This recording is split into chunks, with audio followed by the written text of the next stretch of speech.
Olá, bom dia amigos e amigas aqui do canal Dica de Hoje. Hoje sábado, dia que a gente faz sempre um vídeo sobre macroeconomia e acredito que a principal notícia dessa semana com relação a isso e que sim vai afetar a bolsa por causa dos juros é exatamente o estouro da meta da inflação, mas não o estouro de 2021, a perspectiva de um novo estouro em 2022. E a gente vai sim falar bastante sobre inflação, vamos ver o que pesou nessa inflação, vamos ver o que vai continuar pesando ou não, e a gente vai conseguir ter um vídeo aqui bastante bacana no final. A gente vai falar bastante sobre tudo isso e o impacto que os juros vão ter para trazer essa inflação de volta para a meta.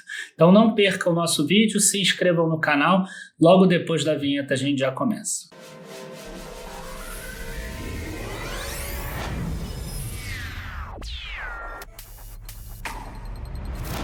Fala pessoal, eu queria antes da gente começar pedir realmente para o pessoal curtir o vídeo, se inscrever no canal, porque é importante para a gente conseguir subir e levar esse vídeo para muitas pessoas. Eu vejo que às vezes eu faço vídeos que tem muita audiência e a gente não tem tantas pessoas que se inscrevem assim no canal, tá? Então isso é realmente importante para a gente faz aí um conteúdo, né, bastante gratuito aqui dentro, a gente já tem mais de 1000 vídeos, eu acho que é uma pequena contribuição que vocês possam fazer.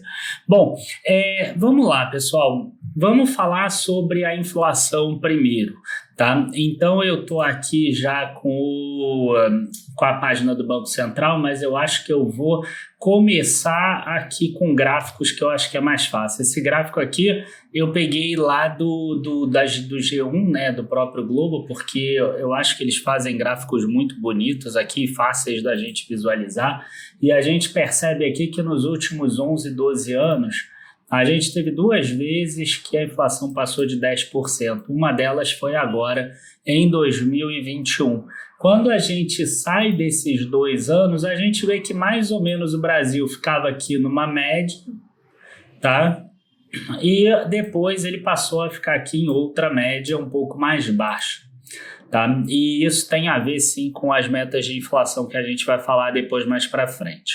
Tá? Claro que tem outras coisas aqui no meio, nesse período aqui da Dilma, que segurava, né, a inflação via canetada no setor elétrico e etc., mas isso não vem ao caso aqui nesse vídeo de hoje. Tá? Com relação aos grupos, né, da inflação, o que a gente percebe aqui? A gente percebe que, tá, não sei como, mas segundo o IBGE, comunicação só subiu 1,38%, educação não subiu quase nada em 2021, segundo o IBGE 2,81%, saúde e cuidados pessoais 3,70% e despesas pessoais 4,73%. Tá? Eu acho que é muito provável que a gente veja o que agora? Né, plano de saúde aqui subindo muito na parte de saúde e medicamentos também, porque isso ficou represado. Né, educação, eu acho que quem tem filho em escola já viu como que aumentou esse ano, né, agora a mensalidade escolar e cursos de inglês e etc. Porque se a inflação veio alta em 2021, os professores vão querer aumentos. Né, e os professores querendo aumento não tem jeito, a escola vai ter que repassar isso para os pais dos alunos, tá? Ou para as faculdades vão ter que repassar para os alunos, enfim. Então esses 4 indicadores aqui, esses 4 grupos, vamos dizer assim, eles foram os que jogaram a inflação para baixo. Tá? Eu costumo dizer até que foram os 4 grupos que ficaram dentro da meta. Tá? Embora a comunicação tenha ficado até abaixo da meta, se a gente for bem Caxias mesmo, a meta de 2021 era 3,75%, com possibilidade de ir a 5,25 ou abaixo, né, até 2,25. Então era entre 2,25 e 5,25. Bom, aí a gente vem aqui para os que ficaram acima da meta, principalmente aqueles que ficaram acima de 10%. Então a gente tem aqui habitação, artigos de residência, vestuário e transporte. Tá? Então aqui, transportes, a gente vai ver que teve muito impacto da gasolina e do etanol, tá? Até porque a gasolina tem um peso muito grande, tem um peso agora de 6%. A gente fez um vídeo há 1 ano atrás, quando a gasolina estava começando a subir, o peso era 5%. Só que à medida que você aumenta a gasolina, ela vai tomando uma proporção maior dos gastos da pessoa. Então, essa proporção vai aumentando. Então, você tem aí um efeito maléfico em cima da inflação, principalmente em bens que você não consegue substituir, como a gasolina, né? Então, a pessoa não tem jeito, ela precisa tirar de outras coisas e gastar em gasolina, só que gasolina está pressionada e está subindo. Então, vai aumentando o peso dela mensalmente dentro do índice de inflação e isso atrapalha cada vez mais a inflação.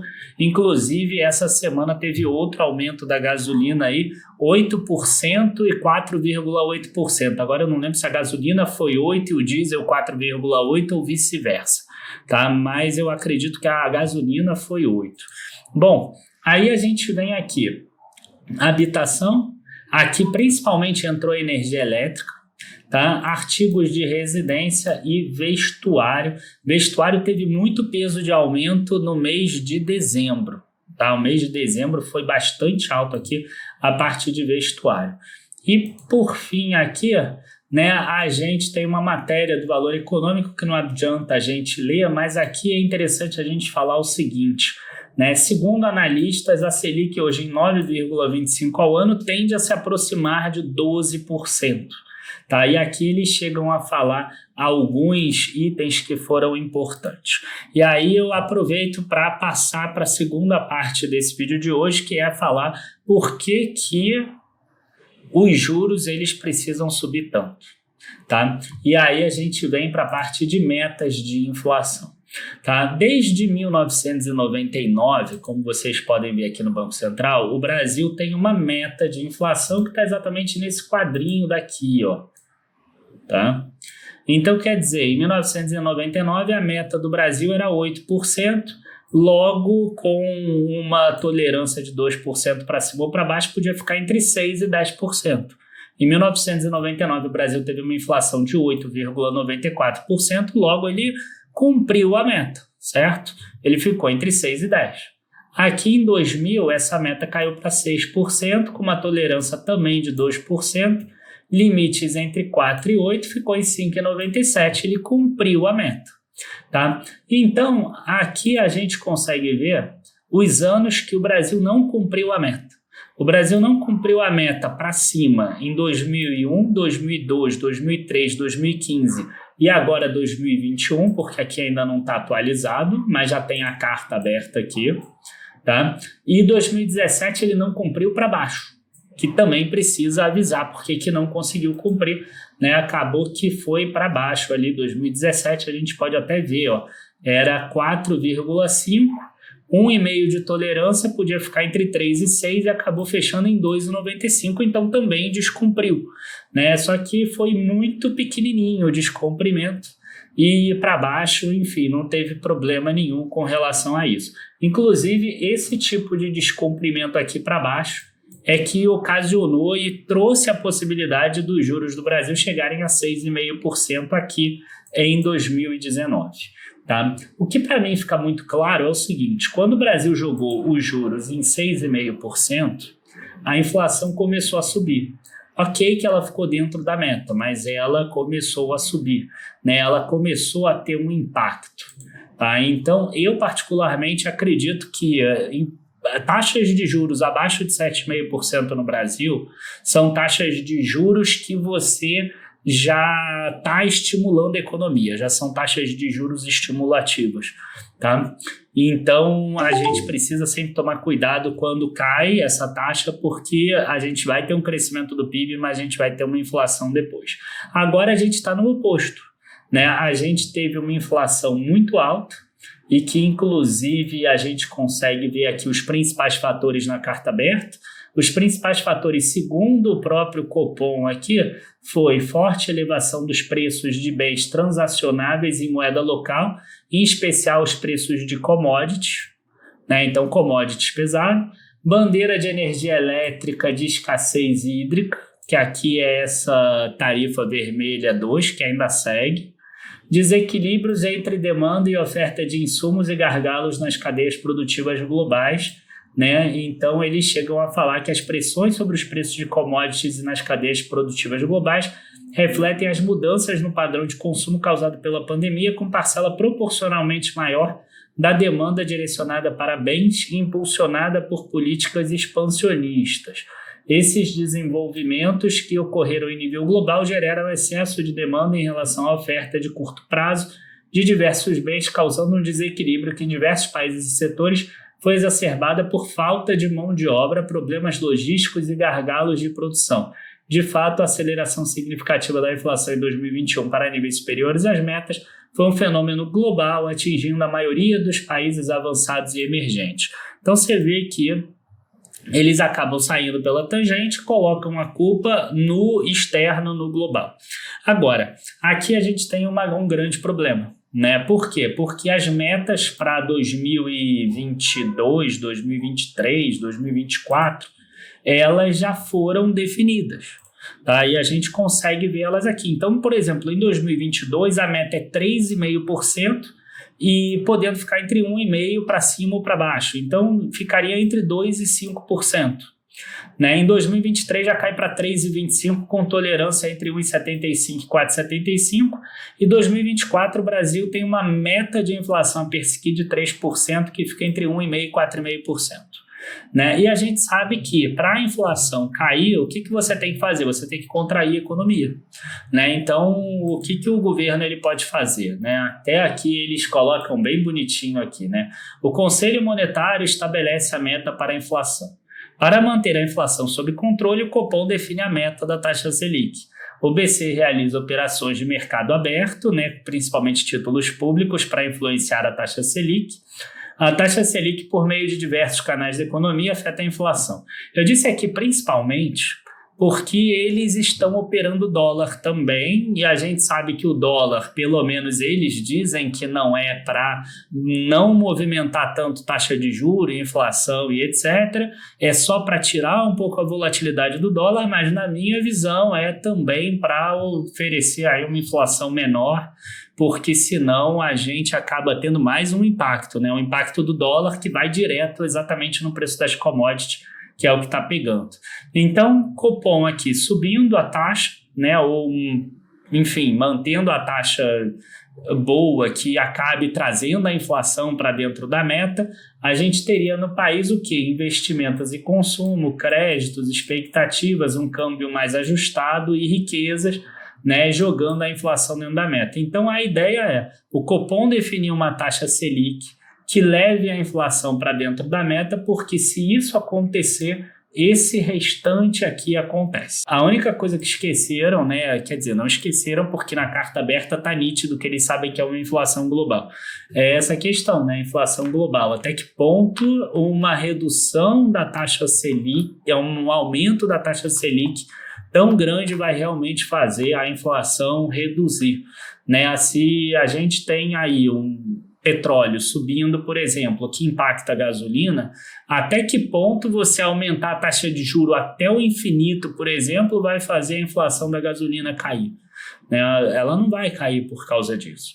Então eu venho defendendo aqui já há bastante tempo algo que o Brasil fez lá atrás, em 2003 e 2004, você vê aqui que tem um asterisco nesses 2 anos aqui, né? Por quê? Porque a Carta Aberta de 2003 estabeleceu metas ajustadas de 8,5% para 2003 e 5,5% para 2004.